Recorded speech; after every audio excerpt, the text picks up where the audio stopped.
Hello, നമ്മളെപ്പോഴും ബിരിയാണി മന്തി ഇതൊക്കെ ഉണ്ടാക്കല്ലേ. അപ്പോൾ ഒരു വെറൈറ്റി റൈസ് ട്രൈ ചെയ്യട്ടോ. ബീഫ് മധുഹൂത്ത് ചിക്കനിലും ചെയ്യാം. അപ്പോൾ അതെങ്ങനെയെന്ന് ഞാൻ പറഞ്ഞുതരാം. അതിന് ഓയിൽ ചൂടാക്കിയിട്ട് ഒരു രണ്ട് ചെറിയ മീഡിയം സൈസിലെ വലിയുള്ളി ഒന്ന് വഴറ്റിയെടുക്കുക. അതായത് ഗോൾഡൻ കളർ ആവണം. അതിൻ്റെ ഇടയിൽ തക്കാളി അതുപോലെ മല്ലിച്ചപ്പ് പുതിന ഒരു പിടി ഇതൊരു പേസ്റ്റൊക്കെ അവിടെ വെക്കുക. ഇതൊരു ഗോൾഡൻ കളറായി വരുന്ന ടൈമിൽ ഇഞ്ചി വെളുത്തുള്ളി പേസ്റ്റ്, അതുപോലെ ഓൾ സ്പൈസസ്, ഉണക്കനാരങ്ങ, പട്ട, ഗ്രാമ്പു അങ്ങനത്തെ, പിന്നെ ഒരു 3 പച്ചമുളകും നമ്മളെ ബീഫ് ഇട്ടൊന്ന് വഴറ്റിയെടുക്കുക. ജസ്റ്റ് ആ മസാലയൊക്കെ ഒന്ന് മിക്സ് ആക്കി ഇടുക. പിന്നെ ഒരു ക്യാപ്സിക്കം വലുതാക്കി അരിഞ്ഞത് ഇട്ട് കൊടുക്കുക. പിന്നെ 1/2 ടീസ്പൂൺ മഞ്ഞൾപ്പൊടി, മുളക് പൊടി, മല്ലിപ്പൊടി, ഗരം മസാല, പിന്നെ കുരുമുളക് പൊടി, പിന്നെ ആവശ്യത്തിന് ഉപ്പും കൂടി ചേർത്ത് കൊടുക്കണം കേട്ടോ ടൈമിൽ. പിന്നെ ഒരു മാഗി ക്യൂബും കൂടി ഇട്ട് കൊടുക്കുന്നുണ്ട്. 2 ഉണ്ടെങ്കിൽ 2 ചേർത്ത് കൊടുക്കണേ.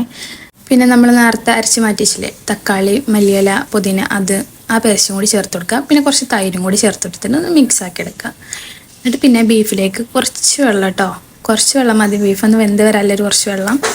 പിന്നെ ആവശ്യത്തിന് ഉപ്പ് കുറവുണ്ടെങ്കിൽ ഉപ്പും കൂടി ചേർത്ത് കൊടുത്തിട്ട് കുക്കർ മൂടി വെച്ചിട്ട് വേവിച്ചെടുക്കുക. ഒരു കുക്കറിന് ഒരു വിസിലല്ലേ, അപ്പം അതിനനുസരിച്ച് വേവിച്ചെടുത്തിട്ട് പിന്നെ അരി വേവിച്ചാൽ വെള്ളം ഒഴിച്ച് കൊടുക്കുക. 1 കപ്പ് അരിയാണെങ്കിൽ 1.5 കപ്പ് വെള്ളം ആ രീതിക്ക് കേട്ടോ. പിന്നെ ഒരു 3/4 മണിക്കൂറെങ്കിലും കുതിർത്ത അരിയായിരിക്കണം.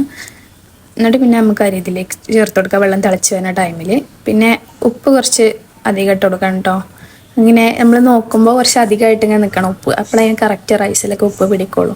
നല്ലോണം മിക്സ് ആക്കിയിട്ട് ഒരൊറ്റ വിസിൽ കേട്ടോ, കാരണം ബീഫൊക്കെ വന്നതല്ല, അരി നല്ലോണം കുതിർന്നതാണ്.